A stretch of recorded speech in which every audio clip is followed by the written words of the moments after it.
নমস্কার ভক্তরা, জয় শ্রীকৃষ্ণ, রাধে রাধে। ভক্তরা অগ্রহীন মাসে ভুলেও এই দিন তুলসী গাছে জল দেবেন না।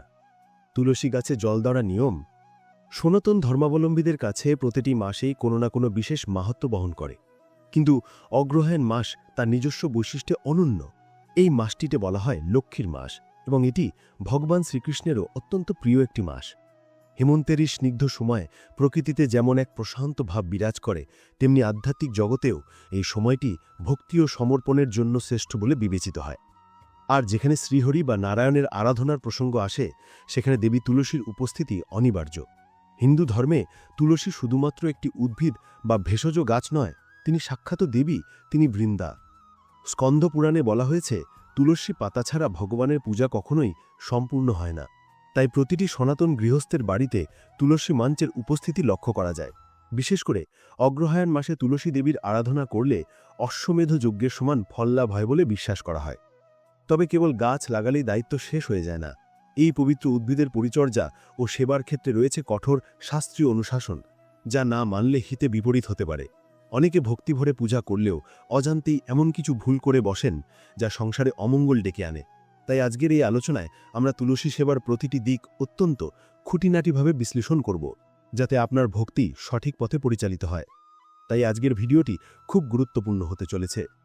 মূল পর্বে যাওয়ার আগে আমার সকল দর্শক বন্ধুদের কাছে একটা অনুরোধ থাকবে, দয়া করে ভিডিওটি সম্পূর্ণ মনোযোগ সহকারে দেখবেন। যদি ভালো লাগে তাহলে অবশ্যই একটা লাইক করবেন, আর কমেন্টে ভক্তি ভরে লিখবেন, জয় শ্রীকৃষ্ণ, রাধে রাধে। আমাদের কৃষ্ণ কথা চ্যানেলটিকে সাবস্ক্রাইব করে পাশে থাকা বেল বাটনটি অন করে রাখবেন। তো চলুন শুরু করা যাক আজকের আলোচনা। তুলসী গাছে জল দেওয়াকে অনেকে একটি সাধারণ নিত্যকর্ম মনে করেন, কিন্তু শাস্ত্রমতে এটি একটি বিশেষ আধ্যাত্মিক প্রক্রিয়া বা সাধনা। এই সাধনার প্রথম ধাপই হল নিজেকে শুদ্ধ করা। সকালে ঘুম থেকে উঠে স্নান না করে এবং পরিষ্কার বস্ত্র পরিধান না করে কখনোই তুলসী মঞ্চের কাছে যাওয়া উচিত নয়। মনে রাখবেন, অপবিত্র অবস্থায় দেবীকে স্পর্শ করা বা জল দেওয়া মহাপাপ। স্নানের পর শুদ্ধ চিত্তে এক ঘটি জল নিয়ে তুলসী তলায় যেতে হয়। এখন প্রশ্ন হলো, জল দেওয়ার পাত্রটি কেমন হওয়া উচিত? আধুনিকতার ছোঁয়ায় আমরা অনেকেই প্লাস্টিক বা স্টিলের পাত্র ব্যবহার করি, যা শাস্ত্রমতে একদমই অনুচিত। তুলসী দেবীকে জল অর্পণের জন্য তামা বা পিতলের পাত্র ব্যবহার করাই বিধেয়। তামা হলো একটি পবিত্র ধাতু, যা জলকে প্রাকৃতিকভাবে শোধন করে এবং এর মধ্যে থাকা নেতিবাচক শক্তিকে বিনাশ করে। তামার ঘটিতে জল নিয়ে তাতে সামান্য চন্দন বা ফুল মিশিয়ে দেওয়া আরও শুভ। জল দেওয়ার সময় আপনার মুখ সর্বদা পূর্ব বা উত্তর দিকে থাকা বাঞ্ছনীয়। পূর্ব দিক হল সূর্যোদয়ের দিক এবং উত্তর দিক হল দেবতাদের স্থান। কিন্তু কখনোই দক্ষিণ দিকে মুখ করে জল দেবেন না, কারণ দক্ষিণ দিকটি যমরাজের দিক হিসেবে পরিচিত এবং এই দিকে মুখ করে কোনো শুভ কাজ করা উচিত নয়। জল ঢাললেই যে দায়িত্ব শেষ হয়ে যায় তা কিন্তু নয়। জল দেওয়ার সময় এবং পদ্ধতিটিও অত্যন্ত গুরুত্বপূর্ণ। জল দেওয়ার শ্রেষ্ঠ সময় হল ব্রহ্ম মুহূর্ত বা সূর্যোদয়ের ঠিক পর মুহূর্তটি। যখন ভোরের প্রথম আলা পৃথিবীতে পড়ে, সেই সময় তুলসী গাছে জল দিলে এবং সূর্যদেবকে প্রণাম করলে দ্বিগুণ পুণ্য লাভ হয়। জল ঢালার সময় খুব তাড়াহুড়ো করা উচিত নয়। অত্যন্ত ধীর গতিতে শ্রদ্ধার সঙ্গে গাছের গোড়ায় জল ঢালতে হবে, যাতে মাটি ধীরে ধীরে ভিজে যায় এবং জল সরাসরি শিকড়ে পৌঁছতে পারে। গাছের গোড়া থেকে মাটি ধুয়ে বেরিয়ে যায় এমনভাবে জল ঢালা উচিত নয়। জল ঢালার সময় মনে মনে বা উচ্চস্বরে তুলসী দেবীর মন্ত্র উচ্চারণ করা আবশ্যক। ওম তুলসী দেব্যায় নমঃ বা তুলসী গায়ত্রী মন্ত্র পাঠ করতে করতে জল অর্পণ করলে সেই জলের পবিত্রতা বৃদ্ধি পায় এবং তা দেবীর চরণে পৌঁছায়। জল দেওয়ার পর অন্তত 3 বার বা 7 বার তুলসী মঞ্চ প্রদক্ষিণ করা উচিত। প্রদক্ষিণের সময় নিজের ইষ্ট দেবতার নাম জপ করা বা তুলসী দেবীর স্তব পাঠ করা অত্যন্ত মঙ্গলজনক। যদি স্থানের অভাবে প্রদক্ষিণ করা সম্ভব না হয়, তাহলে নিজের জায়গায় দাঁড়িয়েই ঘড়ির কাঁটার দিকে 3 বার ঘুরে নেওয়া যেতে পারে। এবার আমরা আসব আলোচনার সবথেকে গুরুত্বপূর্ণ ও স্পর্শকাতর অংশে, যা হলো জল দানের নিষেধাজ্ঞা। অগ্রহায়ণ মাসে ভক্তরা অতি উৎসাহে প্রতিদিন তুলসী গাছের জল দান, কিন্তু এখানেই ঘটে যায় বিপত্তি। শাস্ত্র এবং পুরাণ অনুযায়ী এমন কিছু বিশেষ দিন ও তিথি হয়েছে, যে দিনগুলিতে তুলসী গাছে জল দেওয়া বা স্পর্শ করা কঠোরভাবে নিষিদ্ধ। এই নিয়মটি না জানলে আপনার সমস্ত ভক্তি নিষ্ফল হতে পারে এবং সংসারে অমঙ্গল ছায়া ফেলতে পারে।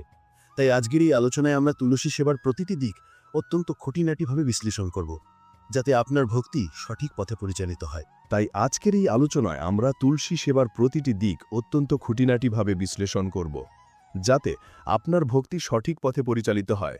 রবিবার হলো সেই বিশেষ দিন যেদিন তুলসী গাছে জল দেওয়া বারণ। পৌরাণিক বিশ্বাস অনুযায়ী রবিবার দিনটিতে তুলসী দেবী ভগবান বিষ্ণুর সেবায় মগ্ন থাকেন অথবা তিনি বিশ্রাম গ্রহণ করেন। এই দিনে জল দিলে বা তাকে স্পর্শ করলে তার বিশ্রামে বা সেবায় ব্যাঘাত ঘটে, যার ফলে তিনি রুষ্ট হন। তাই অগ্রহায়ণ মাস সহ বছরের প্রতিটি রবিবারেই তুলসী গাছে জল দেওয়া থেকে বিরত থাকা উচিত। এই দিনে দূর থেকে ধূপ ও দীপ দেখিয়ে প্রণাম করাই যথেষ্ট। রবিবারের পাশাপাশি আরেকটি অত্যন্ত গুরুত্বপূর্ণ তিথি হল একাদশী। সনাতন ধর্মে একাদশীর গুরুত্ব অপরিসীম এবং এই তিথিটি ভগবান বিষ্ণুর অত্যন্ত প্রিয় একটি তিথি। বিশ্বাস করা হয় একাদশীর দিন তুলসী দেবী ভগবান নারায়ণের মঙ্গলের জন্য এবং বিশ্ব চরাচরের কল্যাণের জন্য নির্জলা উপবাস পালন করেন। একজন উপবাসীকে যেমন জল বা খাদ্য গ্রহণ করানো উচিত নয়, ঠিক তেমনি একাদশীর দিন তুলসী গাছের গোড়ায় জল দেওয়া মানে দেবীর ব্রত ভঙ্গ করা। এটি একটি গুরুতর অপরাধ হিসেবে গণ্য হয়। আপনি যদি একাদশীর দিন গাছে জল দেন তাহলে দেবী তুলসীর কষ্ট হয় এবং আপনার পুণ্যক্ষয় হয়। তাই অগ্রহায়ণ মাসের শুক্ল ও কৃষ্ণ উভয় পক্ষের একাদশীতেই জল দেওয়া সম্পূর্ণ বন্ধ রাখতে হবে। এমনকি দ্বাদশীর দিন সকালেও যতক্ষণ না পারণ সম্পন্ন হচ্ছে ততক্ষণ সতর্কতা অবলম্বন করা উচিত। এছাড়া সূর্যগ্রহণ ও চন্দ্রগ্রহণের সময়ও তুলসী গাছে জল দেওয়া বা স্পর্শ করা বারণ। গ্রহণের সময় পরিবেশের শক্তি নেতিবাচক থাকে, তাই এই সময় গাছকে বিরক্ত না করাই শ্রেয়। অমাবস্যা পূর্ণিমা তিথিতেও অনেক স্থানে জল দেবার বিষয়ে সতর্কতা মানা হয়। বিশেষ করে সূর্যাস্তের পর তো প্রশ্নই ওঠে না। মনে রাখবেন, সন্ধেবেলা হল তুলসী দেবীর শয়নের সময়। সন্ধ্যের পর গাছে জল দেওয়া মানে ঘুমন্ত দেবীকে বিরক্ত করা। তাই সূর্যাস্তের পর কেবল প্রদীপ জ্বালানোই বিধেয়। জল দেবার মতোই তুলসী পাতা তোলার ক্ষেত্রেও রয়েছে কড়া বিধিনিষেধ। পূজার প্রয়োজনে পাতা তুলতেই হয়, কিন্তু তারও একটি নির্দিষ্ট সময় এবং পদ্ধতি আছে। অকারণে বা বিনা প্রয়োজনে কখনোই তুলসী পাতা ছেঁড়া উচিত নয়। পাতা তোলার আগে হাত জোড় করে দেবীর কাছে অনুমতি প্রার্থনা করা উচিত। রবিবার, একাদশী, দ্বাদশী, সংক্রান্তি, অমাবস্যা, পূর্ণিমা এবং যে কোনো দিন সন্ধ্যের পর তুলসী পাতা ছেঁড়া মহাপাপ। এই দিনগুলিতে পাতা ছিঁড়লে বিষ্ণু পূজা নিষ্ফল হয়, তাই পূজার জন্য প্রয়োজনীয় পাতা আগে থেকেই তুলে রাখা উচিত। তুলসী পাতা বাসি হলেও তার পবিত্রতা নষ্ট হয় না, তাই আগের দিন তোলা পাতা ধুয়ে অনায়াসে পরের দিনের পূজায় ব্যবহার করা যায়। পাতা তোলার সময় কখনোই নখ ব্যবহার করবেন না। আঙুলের ডগা দিয়ে আলতো করে পাতা ও মঞ্জুরি সংগ্রহ করতে হবে, যাতে গাছের ডালে কোনো আঘাত না লাগে বা গাছ বেশি ঝাঁকুনি না খায়। তুলসী দেবী অত্যন্ত সংবেদনশীল, তাই তাকে কষ্ট দেওয়া থেকে বিরত থাকতে হবে। অনেক সময় দেখা যায় মানুষ স্নান না করেই অপরিষ্কার হাতে পাতা তোলে। এটি ঘোরতর অন্যায়। সর্বদা স্নান সেরে শুদ্ধ বস্ত্রে তবেই পাতা সংগ্রহ করতে হবে। তুলসী গাছ কেবল একটি ভক্তির বস্তু নয়, এটি বাস্তুশাস্ত্রের সঙ্গেও গভীরভাবে জড়িত। একটি বাড়িতে তুলসী গাছ কোথায় বসানো আছে তার উপর নির্ভর করে সেই বাড়ির সুখ শান্তি। বাস্তুশাস্ত্র মতে তুলসী গাছ সর্বদা বাড়ির উত্তর, উত্তর পূর্ব বা পূর্ব দিকে রাখা উচিত। এই দিকগুলোকে বলা হয় ঈশান কোণ বা দেবতার দিক। এই দিকে তুলসী মঞ্চ থাকলে বাড়ি থেকে নেতিবাচক শক্তি দূর হয় এবং ইতিবাচক শক্তির প্রবাহ বজায় থাকে। ভুলেও কখনো বাড়ির দক্ষিণ দিকে তুলসী গাছ রাখবেন না। দক্ষিণ দিকটি যম ও পিতৃপুরুষের দিক। এই দিকে তুলসী গাছ রাখলে বা জল দিলে সংসারে অশান্তি, রোগব্যাধি এবং আর্থিক ক্ষতি হতে পারে। তুলসী মঞ্চ সর্বদা মাটি থেকে কিছুটা উঁচুতে তৈরি করা উচিত, যাতে গাছের পবিত্রতা বজায় থাকে। খেয়াল রাখতে হবে যেন ঝাড়ু, জুতো, স্যান্ডেল বা কোনো আবর্জনা তুলসী মঞ্চের সংস্পর্শে না আসে। মঞ্চের চারপাশ সবসময় পরিষ্কার পরিচ্ছন্ন রাখা একান্ত কর্তব্য। অগ্রহায়ণ মাসে যদি আপনি নতুন তুলসী গাছ লাগাতে চান তাহলে বৃহস্পতিবার বা শুক্রবার দেখে শুভ মুহূর্তে তা রোপণ করা উচিত। কার্তিক ও অগ্রহায়ণ মাসে তুলসী রোপণ করা অত্যন্ত পুণ্যের কাজ। তুলসী গাছের আরেকটি গুরুত্বপূর্ণ দিক হল মঞ্জুরি। গাছে যখন মঞ্জুরি আসে তখন তা দেখতে খুবই সুন্দর লাগে, কিন্তু শাস্ত্র বলছে গাছে অতিরিক্ত মঞ্জুরি রাখা উচিত নয়। মঞ্জুরি হল গাছের জন্য এক প্রকার ভার বা বোঝা। দেবী তুলসী চান তার এই বোঝা লাঘব হোক, তাই মঞ্জুরি একটু বড় হয়ে পেকে গেলেই তা ভক্তিভরে তুলে নেওয়া উচিত এবং ভগবান বিষ্ণু বা শ্রীকৃষ্ণের চরণে অর্পণ করা উচিত। এতে দেবী প্রসন্ন হন এবং গাছটিও সতেজ থাকে। মঞ্জুরি তোলার সময়ও সেই একই নিয়ম প্রযোজ্য যা পাতা তোলার ক্ষেত্রে মানা হয়, অর্থাৎ নিষিদ্ধ দিনগুলিতে মঞ্জুরি তোলা যাবে না। অগ্রহায়ণ মাসে নতুন ধানের শীষের সঙ্গে তুলসী মঞ্জুরি দিয়ে নবান্ন বা বিশেষ পূজা করার রীতি গ্রামবাংলায় আজও প্রচলিত। তবে মঞ্জুরি তোলার সময় খুব সাবধানে তুলতে হবে, যাতে গাছের মূল কাণ্ডে কোনো আঘাত না লাগে বা গাছ বেশি ঝাঁকুনি না খায়। তুলসী দেবী অত্যন্ত সংবেদনশীল, তাই তাকে কষ্ট দেওয়া থেকে বিরত থাকতে হবে। অনেক সময় দেখা যায় মানুষ স্নান না করেই অপরিষ্কার হাতে পাতা তোলে। এটি ঘোরতর অন্যায়। সর্বদা স্নান সেরে শুদ্ধ বস্ত্রী তবেই পাতা সংগ্রহ করতে হবে। তুলসী গাছ কেবল একটি ভক্তির বস্তু নয়, এটি বাস্তুশাস্ত্রের সঙ্গেও গভীরভাবে জড়িত। একটি বাড়িতে তুলসী গাছ কোথায় বসানো আছে তার উপর নির্ভর করে সেই বাড়ির সুখ শান্তি। বাস্তুশাস্ত্র মতে তুলসী গাছ সর্বদা বাড়ির উত্তর, উত্তর পূর্ব বা পূর্ব দিকে রাখা উচিত। এই দিকগুলোকে বলা হয় ঈশান কোণ বা দেবতার দিক। এই দিকে তুলসী মঞ্চ থাকলে বাড়ি থেকে নেতিবাচক শক্তি দূর হয় এবং ইতিবাচক শক্তির প্রবাহ বজায় থাকে। ভুলেও কখনো বাড়ির দক্ষিণ দিকে তুলসী গাছ রাখবেন না। দক্ষিণ দিকটি যম ও পিতৃপুরুষের দিক। এই দিকে তুলসী গাছ রাখলে বা জল দিলে সংসারে অশান্তি, রোগব্যাধি এবং আর্থিক ক্ষতি হতে পারে। তুলসী মঞ্চ সর্বদা মাটি থেকে কিছুটা উঁচুতে তৈরি করা উচিত, যাতে গাছের পবিত্রতা বজায় থাকে। খেয়াল রাখতে হবে যেন ঝাড়ু, জুতো, স্যান্ডেল বা কোনো আবর্জনা তুলসী মঞ্চের সংস্পর্শে না আসে। মঞ্চের চারপাশ সবসময় পরিষ্কার পরিচ্ছন্ন রাখা একান্ত কর্তব্য। অগ্রহায়ণ মাসে যদি আপনি নতুন তুলসী গাছ লাগাতে চান, তাহলে বৃহস্পতিবার বা শুক্রবার দেখে শুভ মুহূর্তে তা রোপণ করা উচিত। কার্তিক ও অগ্রহায়ণ মাসে তুলসী রোপণ করা অত্যন্ত পুণ্যের কাজ। তুলসী গাছের আরেকটি গুরুত্বপূর্ণ দিক হল মঞ্জুরি। গাছে যখন মঞ্জুরি আসে তখন তা দেখতে খুবই সুন্দর লাগে, কিন্তু শাস্ত্র বলছে গাছে অতিরিক্ত মঞ্জুরি রাখা উচিত নয়। মঞ্জুরি হল গাছের জন্য এক প্রকার ভার বা বোঝা। দেবী তুলসী চান তার এই বোঝা লাঘব হোক, তাই মঞ্জুরি একটু বড় হয়ে পেকে গেলেই তা ভক্তি ভরে তুলে নেওয়া উচিত এবং ভগবান বিষ্ণু বা শ্রীকৃষ্ণের চরণে অর্পণ করা উচিত। এতে দেবী প্রসন্ন হন এবং গাছটিও সতেজ থাকে।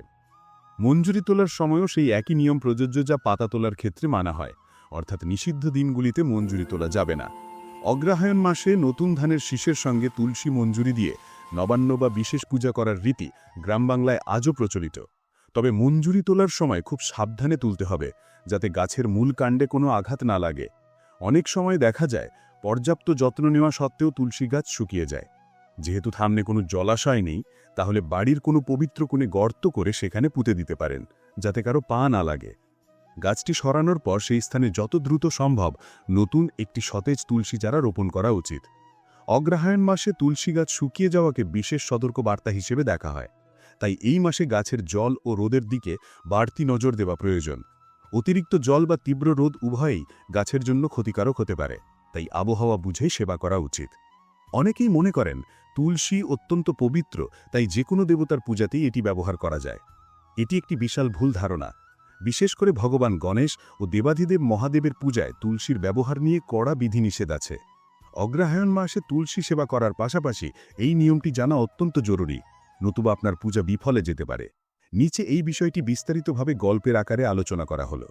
গণেশ ও শিব পূজায় তুলসীর ব্যবহার কেন নিষিদ্ধ? এক অজানা পৌরাণিক অধ্যায়।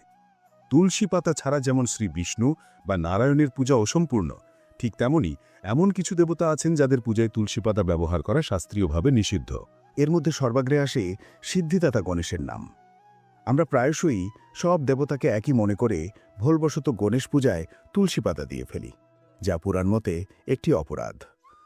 ব্রহ্মবৈবর্ত পুরাণে মিউজিক এ বিষয়ে একটি চমৎকার উপাখ্যান বা কাহিনী বর্ণিত আছে।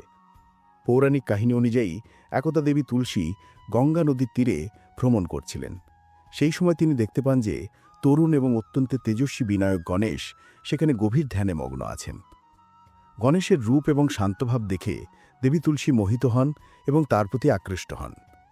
দেবী তুলসী তখন গণেশের ধ্যান ভঙ্গ করেন এবং তার কাছে বিবাহের প্রস্তাব দেন। কিন্তু ভগবান গণেশ নিজেকে আজীবন ব্রহ্মচারী রাখার সংকল্প করেছিলেন, তাই তিনি বিনীতভাবে তুলসীর বিবাহের প্রস্তাব প্রত্যাখ্যান করেন। প্রত্যক্ষাত হয়ে দেবী তুলসী অত্যন্ত ক্রুদ্ধ হন এবং রাগের বশবর্তী হয়ে গণেশকে অভিশাপ দেন যে তার একটা নয় বরং দুটি বিবাহ হবে। এই অভিশাপ শুনে গণেশও পাল্টা অভিশাপ দেন যে তুলসীর বিবাহ হবে এক অসুরের সঙ্গে। পরবর্তীতে এই অভিশাপ ও পাল্টা অভিশাপের ফলেই তুলসীর বিবাহ হয় শঙ্খচূড় নামক অসুরের সঙ্গে এবং পরে তিনি উদ্ভিদরূপে জন্ম নেন। সেই ঘটনার পর থেকেই ভগবান গণেশ ঘোষণা করেন যে তার পূজায় কখনোই তুলসী পাতা ব্যবহার করা হবে না। তাই আজও গণেশ পূজায় বা গণেশ চতুর্থীতে দুর্বাঘাস আবশ্যিক হলেও তুলসী পাতা কঠোরভাবে বর্জনীয়। যদি কেউ ভুলবশত গণেশকে তুলসী অর্পণ করেন, তবে তিনি গণেশের বিরাগ ভাজন হন বলে বিশ্বাস করা হয়। গণেশের পাশাপাশি দেবাদিদেব মহাদেবের পূজাতেও সাধারণত তুলসী ব্যবহার করা হয় না। এর পেছনেও রয়েছে একটি গভীর পৌরাণিক ট্র্যাজেডি। তুলসী দেবী তার পূর্বজন্মে ছিলেন পুতিব্রত নারী বৃন্দা, যার স্বামী ছিলেন পরাক্রমশালী অসুররাজ জলধর। মতান্তরে শঙ্খচূড়। জলধর ছিলেন মহাদেবের অংশ থেকেই শ্রেষ্ঠ, কিন্তু তিনি দেবতাদের উপর অত্যাচার শুরু করেছিলেন। বৃন্দার সতীত্বের প্রভাবে জলধর ছিলেন অমর। তাকে যুদ্ধে হারানো ছিল অসম্ভব। অবশেষে দেবতাদের রক্ষার্থে ভগবান বিষ্ণু ছলনা করে বৃন্দার সতীত্ব ভঙ্গ করেন এবং সেই সুযোগে মহাদেব ত্রিশূল দিয়ে জলধরকে বধ করেন। যেহেতু মহাদেব বা শিব তুলসীদেবীর তৎকালীন বৃন্দার স্বামীকে হত্যা করেছিলেন, তাই তুলসীদেবী মহাদেবকে নিজের আরাধনা থেকে বাদ দিয়েছিলেন। এই কারণে শিবলিঙ্গে সাধারণত বেলপাতা অর্পণ করা হয়, কিন্তু তুলসী পাতা দেওয়া হয় না।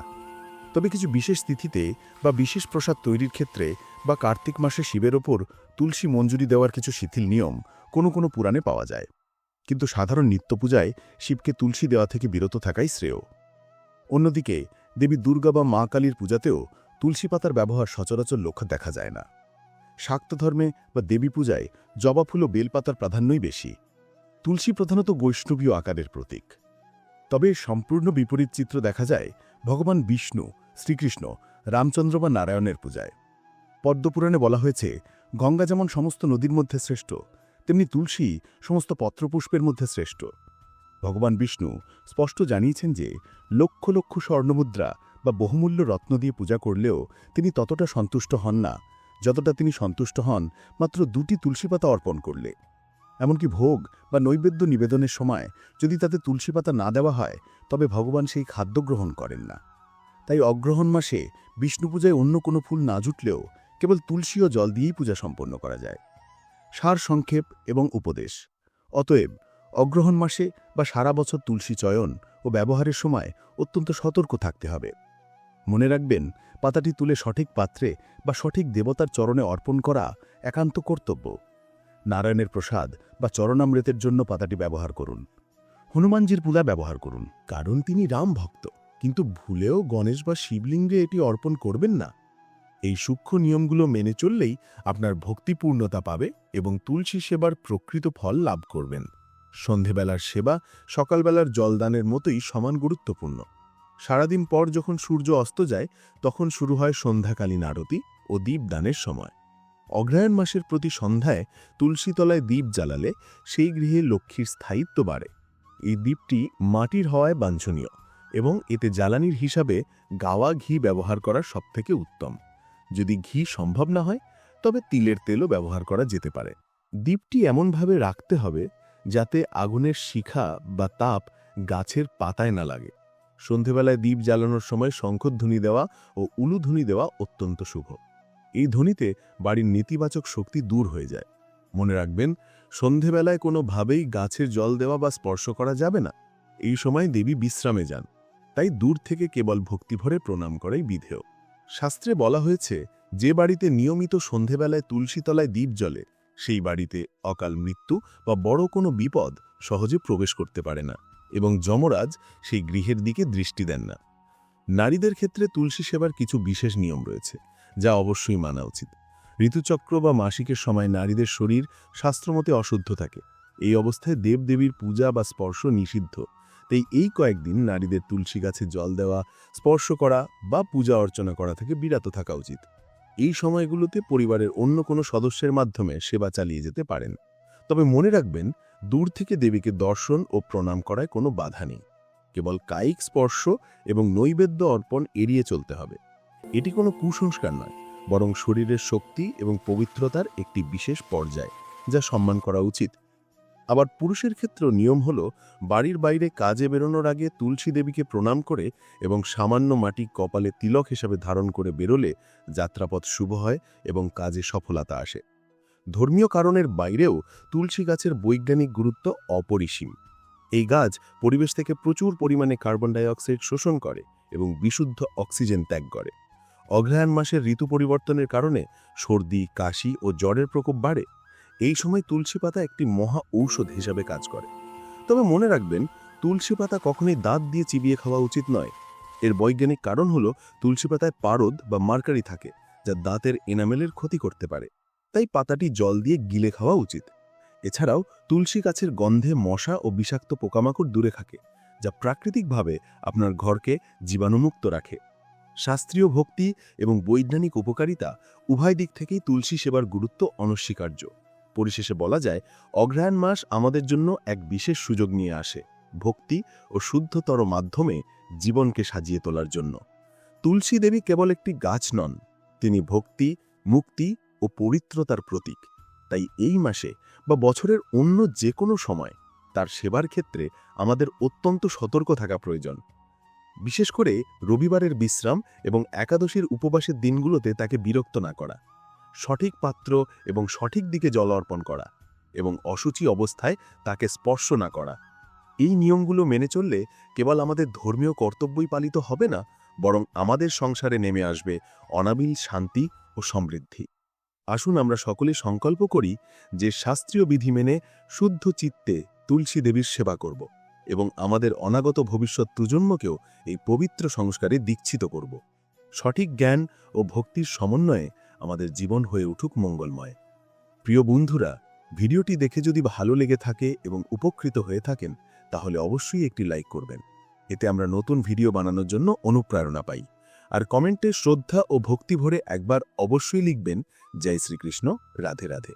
এই রকম তথ্যমূলক ভিডিও নিয়মিত পেতে আমাদের কৃষ্ণকথা চ্যানেলটিকে সাবস্ক্রাইব করে পাশে থাকা বেল বাটনটি অন করে রাখবেন, যাতে এই রকম তথ্যমূলক গুরুত্বপূর্ণ ভিডিও আপনারা নিয়মিত দেখতে পান।